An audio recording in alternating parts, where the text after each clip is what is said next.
Well, as we begin today, I'd like to show you a couple of brief videos. I know we've been having a little bit of technical problems, so if they don't work, I've got a description that I used out at Teeter when I didn't have video, so we can make an adjustment if necessary. But some of you may have seen one or both of these videos before. If you have seen them before, just do the little experiment again and try to let others enjoy the experience for the first time. The videos give the instructions so you'll know what to look for. So let's watch the first one together. This is a test of selective attention. Count how many times the players wearing white pass the basketball.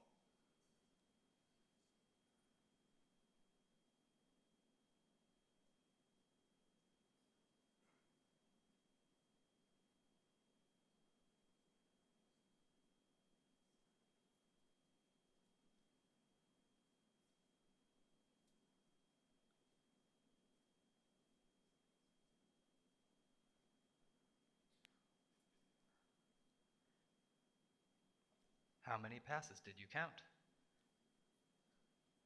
The correct answer is 15 passes. But did you see the gorilla?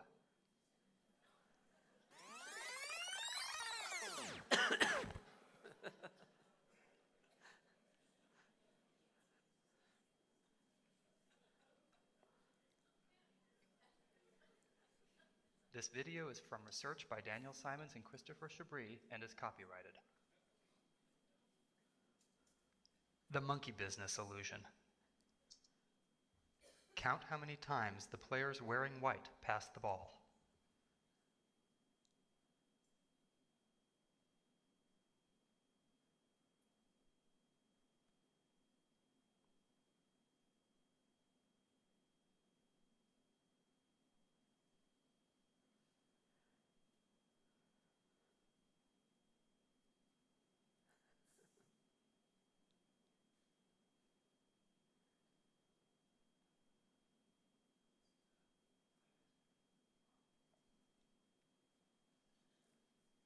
The correct answer is 16 passes.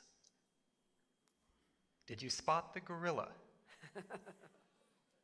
For people who haven't seen or heard about a video like this before, about half missed the gorilla. If you knew about the gorilla, you probably saw it. But did you notice the curtain changing color or the player on the black team leaving the game? Let's rewind and watch it again.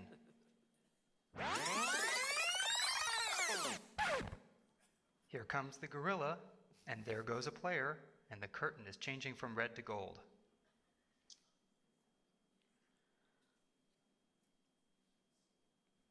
When you're looking for a gorilla, you often miss other unexpected events. And that's the monkey business illusion. All right. Learn more about this. So I'm sure many of you might have seen that before. So you might have seen the gorilla the first time. But when they did their research on this, Christopher Chabris and Daniel Simons, in 1999, they found that around 50% missed the gorilla altogether, and that people swore that there was no gorilla in that video. They said, there is absolutely no way I would miss a gorilla coming in the middle of that video and banging its chest for 4 or 5 seconds. There's no way. And then they would rewind it, and they would show them that they completely missed it. And then the second one, it really got me because I saw the gorilla, obviously, just like most of you did, because you were looking for it, right? You might have still counted. There were 16, by the way, passes. But you might have missed even keeping track of the passes because you were really going to not miss the gorilla the second time around because you figured the monkey business experiment. Surely there was going to be another monkey or gorilla or something in this video you were supposed to see. But I totally did not see the person leaving or the changing of the curtain because I wasn't told to watch for that. And my experience hadn't told me, it had told me to look for a gorilla, but it had not told me to look for anything else. This highlights that we miss a lot of other unexpected things. And this experiment also lets us know, learn about an important human characteristic, and that is that we are prepared to focus, that what we are prepared to focus on determines what we see. In fact, we almost have become programmed to see what we expect to see. And in some ways, this mental shorthand can be beneficial, but it also means there is a lot that we miss and that we are susceptible to being influenced in what we do see. So it's really important to also then think about the reality that if we're very influenced by someone telling us what to see, who is telling you what to see and why? And this also does not just have to do with visual focus. For instance, in the past, often television news reporters gave information first, what we used to call facts, and then offered interpretations of what those facts might mean. And then since you as the viewer were given the facts first, then you could better navigate varying positions on any given topic before coming to a conclusion. Often, though, sometimes today what happens is we are given conclusions that often have very little to do with verifiable facts. We are told someone or some group or some nation, state should be feared or has done something terrible, so we assume that that is true, and then when we look at the video or whatever they use to support that, because we've been told to look for that, that's what we see. This experiment also has a faith application and reminds us why we as followers of Jesus must consistently and passionately proclaim the gospel. The gospel of Jesus Christ presents an alternative reality to much of what the world believes is the true story. Love, not hate. Peace, not violence. Forgiveness, not revenge. Unity, not division. Weakness, not power. And generosity, not greed, are the ways of Jesus. And they are also where we must place our attention. This is critical now more than ever because if we do not, the world is happy to give us other things to place our attention upon. And we cannot just proclaim the gospel in words, but we must do it with our very lives. Just as God became flesh and dwelt among us in Christ's incarnation, we too must be flesh and body embodiments of the gospel. The good news in Jesus Christ is that his reclamation project has begun. The old ways of darkness and death have been defeated in Christ and are replaced with the new ways of light and life. The walls that divided and separated us are being torn down, and in fact, all the world is being healed and becoming new because of Jesus Christ. And to be effective agents of the gospel, a great place to begin is by finding God in all things. And yes, all things means all things. Because if we do not find God in all things, if we try to piece God out into different areas of life, calling some things and some people holy and some things and some people unholy, or some sacred and some secular, then we will be easily divided and led astray. When we find God in all things, we recognize there are no God-forsaken people or God-forsaken places, or on this Labor Day, even any God-forsaken work. And we must challenge and condemn anything or anyone that tries to tell us otherwise. When we find God in all things, we are no longer driven by hate or greed or self-protection. When we find God in all things, we begin to recognize the good gifts of God in ourselves and in others, and we are freed up to show appreciation to them for sharing those gifts with us. Now, this is something that I've known. I've known for a long time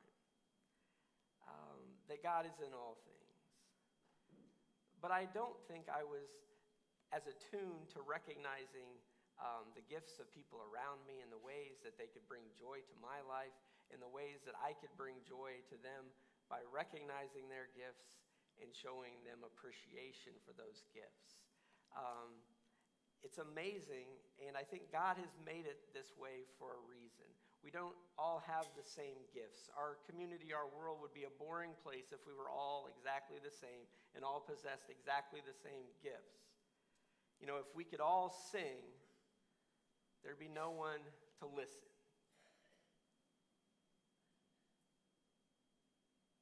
On my renewal leave, I intentionally looked for God in all things, and amazingly, when I started looking, I began to see God in all things.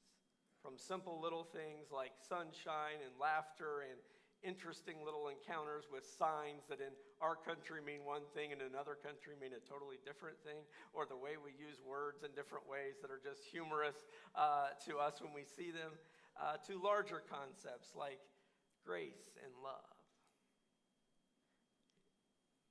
And throughout these experiences, as I began to see God more and more around me, Jesus' words from the closing section of the Sermon on the Mount started echoing in my ears. Ask and it will be given you. Search and you will find. Knock and the door will be opened to you. For everyone who asks receives, and everyone who searches finds, and for everyone who knocks the door will be open. This is kind of like, this everyone here is kind of like that all, and finding God in all things. Here it is. Everyone who searches, everyone finds, everyone who knocks, the door will be open. I saw the gifts that God had given people and how they used these gifts to bring joy both to themselves and to others, and how people with differing gifts joined together to knit together a community. And over time, I also began to see a pattern emerging over and over again. And that pattern was intentionality, being intentional, looking, and then you would see. And then you were filled with awe, partially because maybe you hadn't seen it before, but partially because just the goodness of seeing these gifts. And then the joy that came from seeing the way that this affected you and affected others. And then being able to appreciate and show appreciation for those gifts that were present as gifts from God.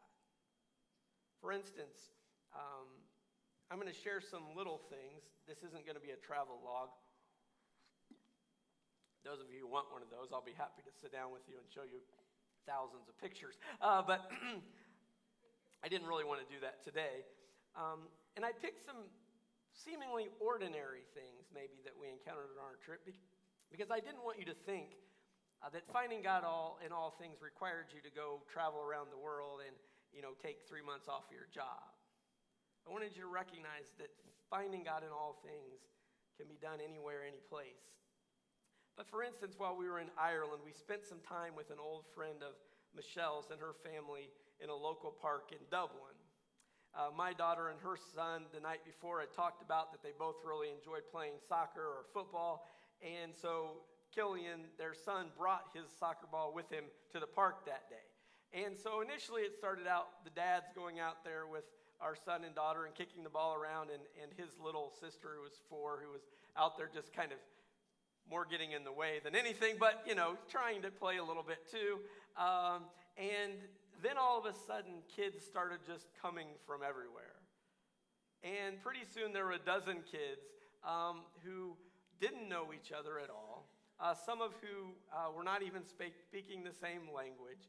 And they came and they asked if they could play, and we all just started playing together. And so, they're out there playing. We had, that tree, and now here, this sweatshirt, that's that goal. And, some kid throws some other junk down over there, a water bottle here to make our goals. And then we started playing, and then, it was fun, and it was just amazing to see us all spending this time together in a kind of an impromptu way. The simple gift of a game and the welcoming of strangers, which in this case was us, led to a wonderful experience of community. Or when we were in Venice, Italy, we went to Murano Island and watched some glass-blowing artists at work. And as we watched this one man in particular, he was just so engrossed in what he was doing, and it was just amazing to watch him. And I think we were all sitting there like with our mouth wide open, just seeing what he was able to do with fire and glass and a little bit of powder color and just making these amazing things. And then finally, when he had finished this little horse that he had made, he stopped and he took a piece of paper and he lit it on fire and put it on there. And then he looked up at us, like it was like he didn't know we were there before that moment, that he was so engrossed in his work. But then finally he realized there are people watching, and he must have seen our faces. Because then he just was filled with joy in sharing the gifts that God had given him for the good of others. And not only had he made something, but now he was able to share this thing of beauty with us as we were gathered. And we were able to show him our appreciation and thank God for his gift and for this experience. Another place that sometimes you might not think about finding God in all things, but when I was in the other Venice in California, one morning earlier I went down to the Venice skate park, and I was standing around the edge, and there were probably 15 or 20 people skating, and then there were probably another 50 or 75 people just standing around like me watching them skate. And there was one person who later I found out was a professional skateboarder. He had a very distinct look about him, and he had a very interesting skateboard painted, and so I looked it up. Google's amazing thing, so I looked it up later and found out he was a professional. But he was there, and for about an hour he had been skating around doing all these amazing tricks, but every time he would end with this one trick that he just couldn't land. He just couldn't get it down. He just kept bailing out and trashing himself, and he was getting frustrated, you could tell, but he stuck with it. And then finally, after about an hour, he landed it. And the whole place kind of stood there in awe because they didn't think it was possible to do what he had just done, and they congratulated him. And his face just beamed in self-satisfaction in the knowledge that he brought joy to others with his gift. And we've experienced this, with artists and farmers and musicians and chefs and tour guides and taxi cab drivers, people using their gifts, bringing joy and building community. So seeing God in all things is critical because it makes us recognize the wholeness that comes from using your gifts, or recognizing your gifts, using your gifts, and then experiencing the joy that comes when you're able to use them and build a community together. And again, I said that if you want to intentionally follow Jesus, to lead a life as his disciple, we must find God in all things. But I realize for some of you, all is tough. This sounds nice, sounds good in theory. Or maybe if you have a 3-month sabbatical and don't have to go to work. But it is also quite difficult, especially when confronted with the reality of pain and loss and suffering. And I get that, I really do. It's easy for most of us to find God when things are running smoothly and when it's easy and when we get to do fun things. But it is equally easy to blame God and even doubt God's love and care for us when things go bad and we're in the midst of tragedy. While I was gone, I read a book by Father James Martin, who happens to be a Jesuit priest, where he shared that he often thought of God as a great problem solver. Everybody ever thought about God that way? That God is there to solve problems. So if I've got a problem, I'm going to ask God, and God will fix it. That's what God does. Never considering the fact that there might just be some of his problems that God wasn't all that interested in solving, or that perhaps God had already given him the capacity to solve the problem for himself or with the help of others. He shared a story that sadly paralleled an event in my own life as well. He and I both experienced the tragic death of a close friend while we were in college. This put that belief in a problem-solving God for both of us to the test. It appeared the great problem solver now wasn't so much into solving problems as creating problems. And I was angry and confused, and I blamed God. I blamed other people. It was like God forgot that his job was to protect me and to keep me from such pain and loss. I thought God had abandoned me, so I wondered, why then shouldn't I just abandon God? Well, Father Martin tells of an encounter that he had with one of his other friends shortly after his friend's death. And he knew that she claimed to have a deep faith. And he wanted to tell her how angry he was at God and convince her that it was all just a sham. How could a good God, let our friend die so young? She listened to his pain and anguish and feeling of abandonment, and then she said softly, "Well, I've been thanking God for Brad's life." And he said he still remembers having his breath taken away by her answer. Rather than arguing about suffering, she was telling him that there were other ways to relate to God, other ways than as the great problem solver. And her answer opened up a window unto other vistas of faith. For me, as the pain subsided from my friend's death, I too began to encounter a different kind of God, a God who is with us, not far away, not absent, not distant, but with us in the midst of our suffering.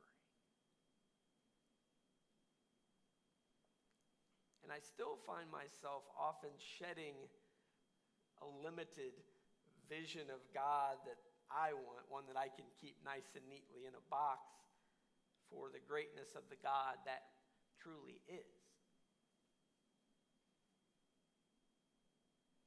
Scottish philosopher John McMurray contrasted real religion and illusionary religion.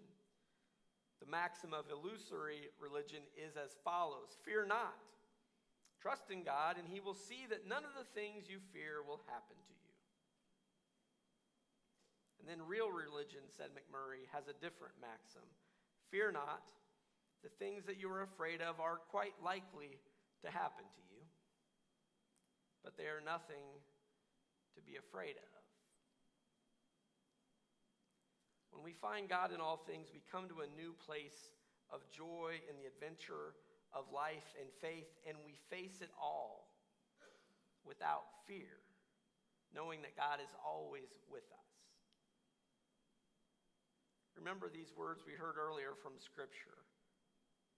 Finally, beloved, whatever is true, whatever is honorable, whatever is just, whatever is pure, whatever is pleasing, whatever is commendable, if there is any excellence and if there is anything worthy of praise, think about these things.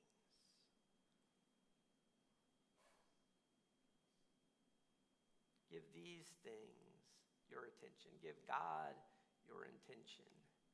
And recognize the ways that God is at work, the ways that God has gifted you and has gifted others. Thanks be to God for all the gifts that he gives, for the joy that comes in seeing and sharing them, and for the opportunity to show appreciation to one another for the richness of the community